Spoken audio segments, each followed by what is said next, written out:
Meus irmãos, minhas irmãs, desde ontem eu senti vontade de gravar este vídeo a partir apesar que eu gravei um outro, mas não gravei este, né? E ontem à noite na Santa Missa, esse texto incomodou-me bastante. E eu propus, amanhã vou fazer uma reflexão sobre esta palavra, sobretudo esta que ontem foi a primeira leitura, extraída do segundo livro dos Reis, no capítulo 19. E quando eu ponho uma coisa na mente, no coração, né, eu gosto de lutar para fazer aquilo. E agora já são 13 horas e 21 minutos, aqui no estado do Rio de Janeiro, onde estou, Volta Redonda, né? E o almoço ainda está organizando-se ali, ou melhor, estão organizando, né? Terminando de fazer. Eu aproveito esse momento aqui à mesa para partilhar esta palavra. Me permitam situar um pouco esse texto. É a primeira leitura da liturgia de ontem. Você sabe que todos os dias nós, na Igreja Católica, temos a liturgia diária.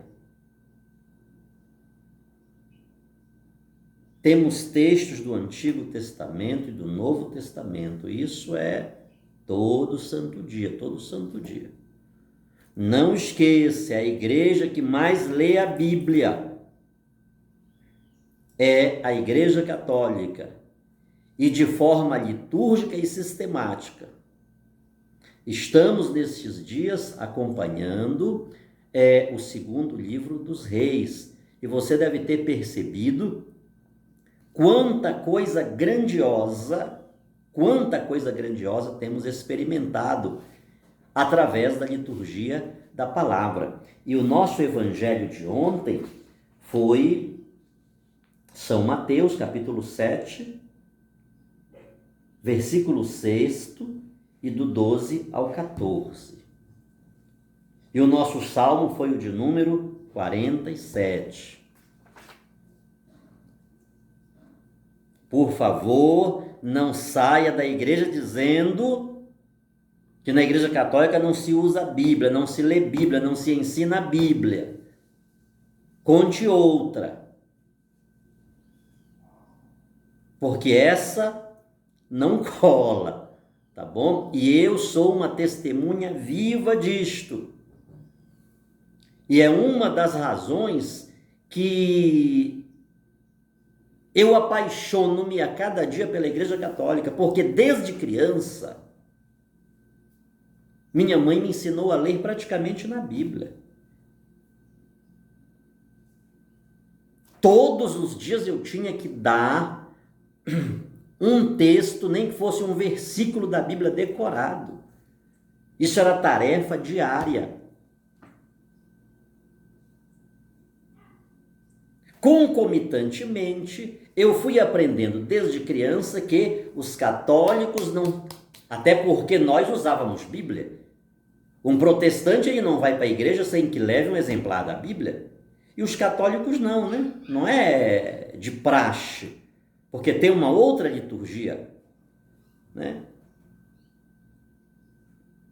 O ter Bíblia, usar Bíblia, não é bem referenciado pelo fato de eu carregar o exemplar da Bíblia. Não é isso que me torna um leitor da Bíblia e, sobretudo, um praticante das Sagradas Letras. Porém, quando cheguei à Igreja Católica, há 25, 26 anos atrás, eu vim me deparar com uma realidade totalmente oposta àquilo que me foi ensinado desde criança. Então, um dos pontos que apaixona-me cada dia pela Igreja Católica é que aquilo que minha mãe ensinou-me desde criança, as Sagradas Letras, agora eu cheguei na minha casa. Porque é aqui que é o lugar mesmo onde as Sagradas Letras são lidas, são ensinadas.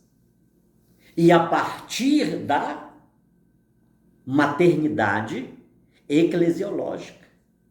Porque a igreja, como minha mãe, ela me alimenta, ela me ensina, ela me educa nas sagradas letras. E sobretudo quando eu percebo, quando deparo-me com o modo, com a maneira como a Bíblia é tratada dentro da Igreja Católica, essa conjugação do Antigo com o Novo Testamento, isso é muito lindo. Então isso me alegra. Então permitam-me contextualizar um pouco esta primeira leitura, que é do segundo livro dos Reis, no capítulo 19, do 9 ao 11, do 14 ao 21, do 31 ao 36. Entre 705 e 781, antes da era cristã, por 24 anos, o rei Senaqueribe governou a Assíria. E no 4º ano do seu reinado, ou seja, no ano 701, ele partiu para a Fenícia e a Palestina em sua 3ª campanha militar, porque ele queria tomar aquela região. A Fenícia e a Palestina, elas entram como objeto de conquista do rei Senaqueribe na sua 3ª campanha, ali no ano 701. E isto deu-se, esta 3ª campanha militar do rei Senaqueribe com um poderoso exército, durante o reinado do rei Ezequias, que era rei de Judá, que reinava em Jerusalém. E não há dúvida, meu querido irmão e minha irmã, que o rei Senaqueribe, ele era um inimigo poderosíssimo. Vamos já ver no texto o que é que ele diz. Senaqueribe era um rei poderosíssimo, tinha um exército devastador. Ninguém conseguia resisti-lo. Todavia, o rei Ezequias, ele era um rei fiel a Deus. Senaqueribe, ele não considerou que o Deus de Israel, o Deus do rei Ezequias, não era um dos muitos que possivelmente, ou pelo menos em teoria, ele conhecia. Então o rei Senaqueribe, ele não contava que naquele lugar pequeno, o que era Judá, o reino de Judá? O que era Jerusalém? O que era a Fenícia? O que era a Palestina diante de Senaqueribe e seu exército? Eram nada. Então Senaqueribe não contava que naquele lugar pequeno, que naquele lugar onde eles com toda certeza entrariam sem nenhuma resistência, aquelas pessoas, aquele povo, e a partir do seu rei, confiavam não em um dos deuses que Senaqueribe havia vencido, mas confiavam em um Deus Todo-Poderoso. Vamos ao texto? Naqueles dias, Senaqueribe, rei da Síria, enviou de novo mensageiros a Ezequias para dizer-lhe: não te seduza o teu Deus em quem confias, pensando Jerusalém não será entregue nas mãos do rei dos assírios, porque tu mesmo tens ouvido o que os reis da Assíria fizeram a todas as nações e como as devastaram. Só tu te salvarás?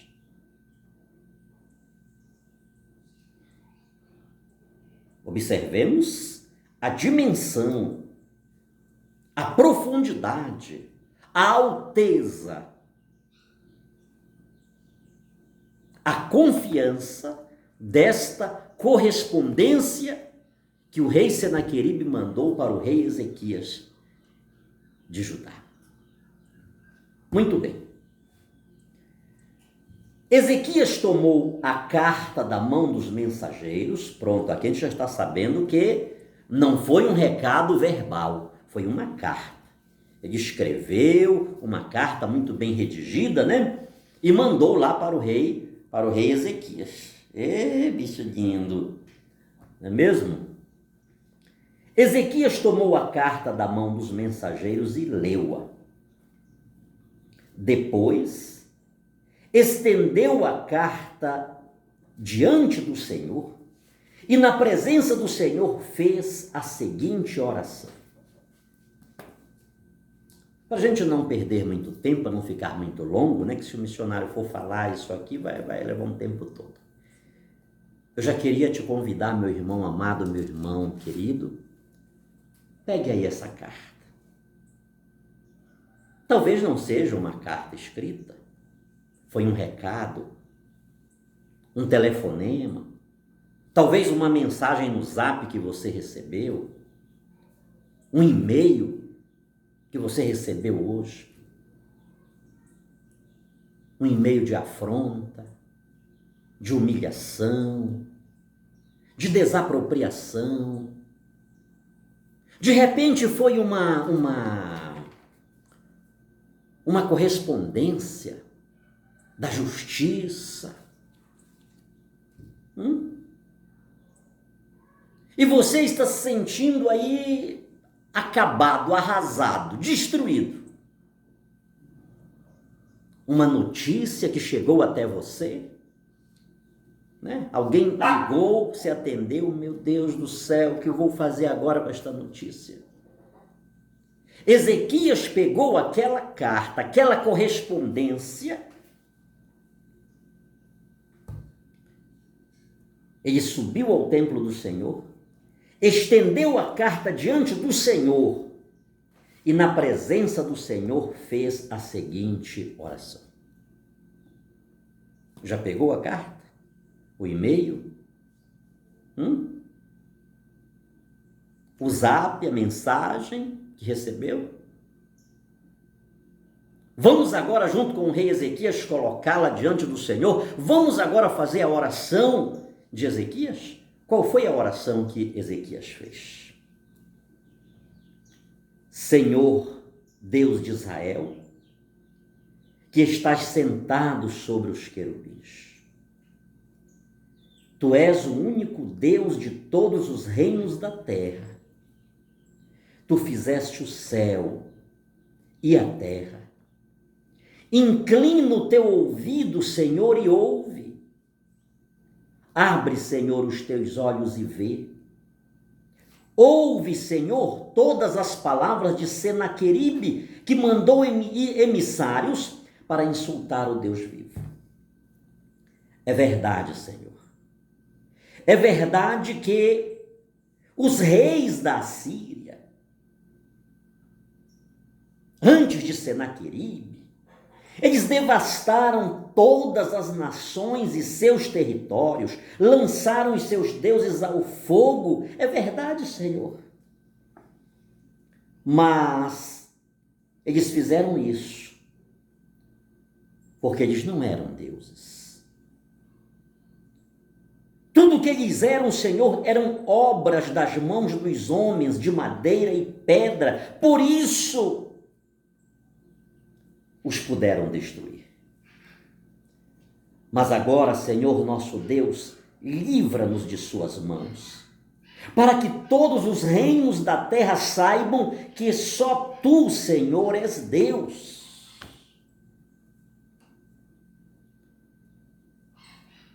Então Isaías, filho de Amós, mandou dizer a Ezequias. Já fizemos a oração? Escute o que o Senhor está mandando nos dizer. Preste atenção nisto. O que foi que Senaqueribe mandou dizer para mim e para você? Qual foi a carta? Qual o conteúdo dessa correspondência? Uma carta humilhante, agressiva. Mas agora quem vai falar não é Senaqueribe. Agora quem vai falar é o Deus do rei Ezequias. Escute a palavra do Senhor para mim e para você neste dia. Não importa o conteúdo, o teor desta mensagem que recebemos.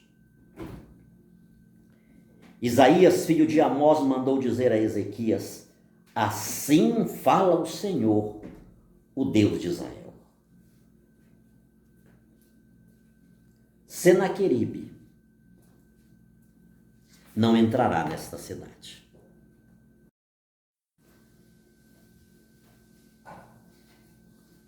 Senaqueribe não entrará nesta cidade. O poderoso rei Senaqueribe, ele não lançará nenhuma flecha contra esta cidade. Ele não a assaltará com escudo, nem a cercará com trincheira alguma. Pelo caminho por onde veio, voltará e não entrará nesta cidade, diz o Senhor.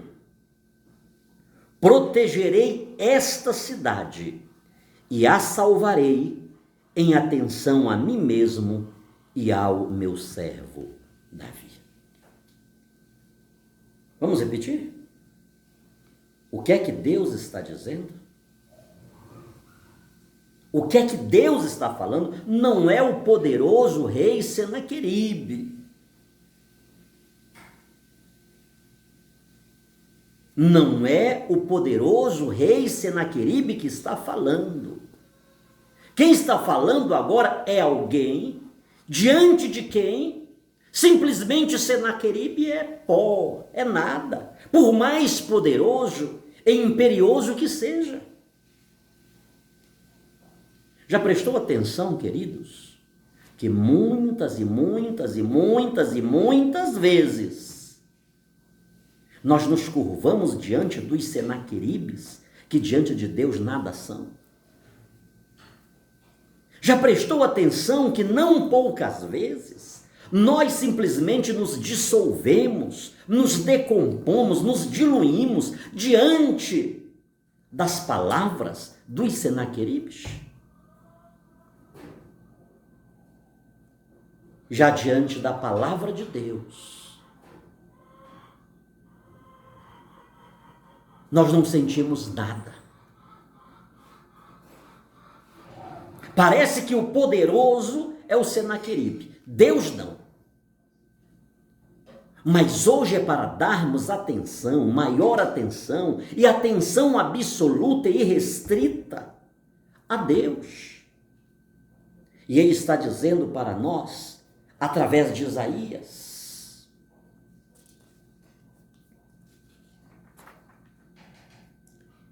esse poderoso inimigo não entrará nesta cidade.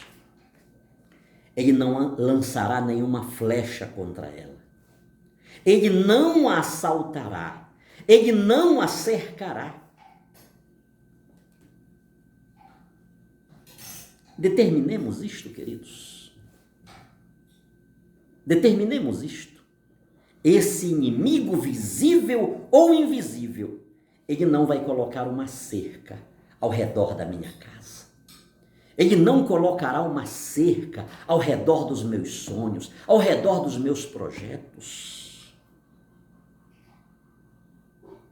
Porque o meu Deus, o Deus Todo-Poderoso, Ele já determinou, Ele já proferiu esta palavra na minha direção. Ele não lançará nenhuma flecha contra mim.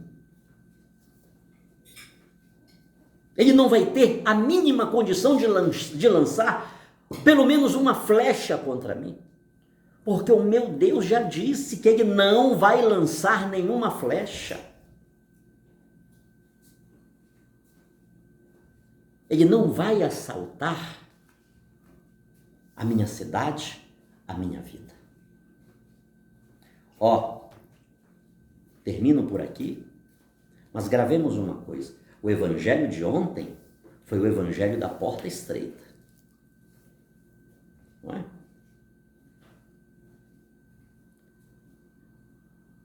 Os Senaqueribes da nossa existência, eles aparecem como a porta larga, o caminho espaçoso, intimidadores, mortalmente intimidadores e destruidores. E obviamente, porque somos seres humanos, temos todo o direito de sentir o medo, de sentir a pressão da situação, da força inimiga. Afinal de contas, somos um pequeno Davi, diante de nós está um homem, um gigante. É normal. Mas o nosso Deus é o Deus que destrói gigantes, o nosso Deus é o Deus que fecha a boca dos leões, o nosso Deus é aquele que continua dizendo-nos nas águas, no fogo, nos rios, eu estarei contigo. 1000 cairão ao teu lado, 10.000 à tua direita, e não serás atingido.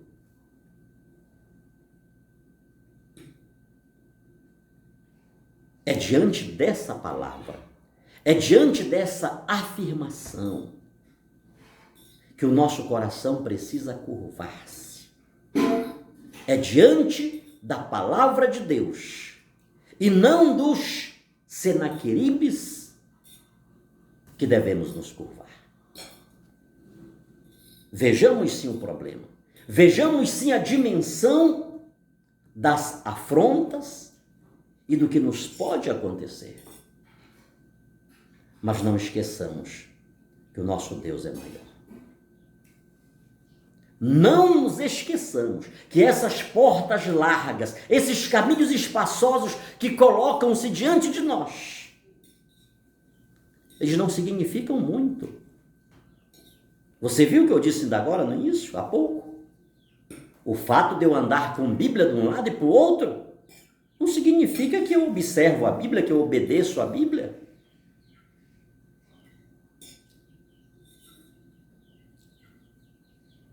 O fato de eu entrar pela porta larga, pelo caminho espaçoso não quer dizer que sou vitorioso.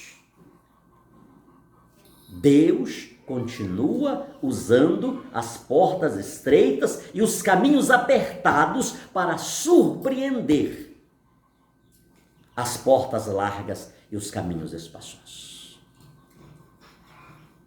É possível que do nosso lado não tenha nada. E eu poderia contar para você algumas experiências, mas reduzo-me a este texto.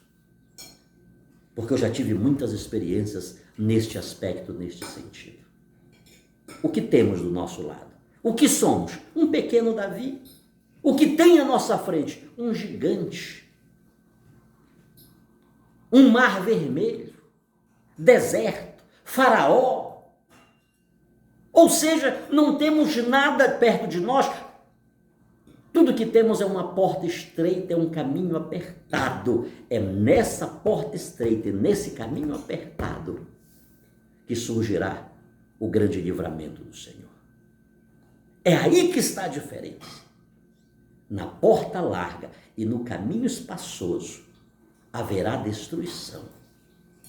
E na porta estreita e no caminho apertado haverá salvação.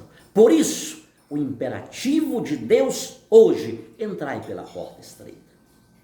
Entrai pela porta que Ezequias entrou. Ele pegou a afronta, ele pegou aquela carta e colocou, subiu ao templo e colocou diante de Deus.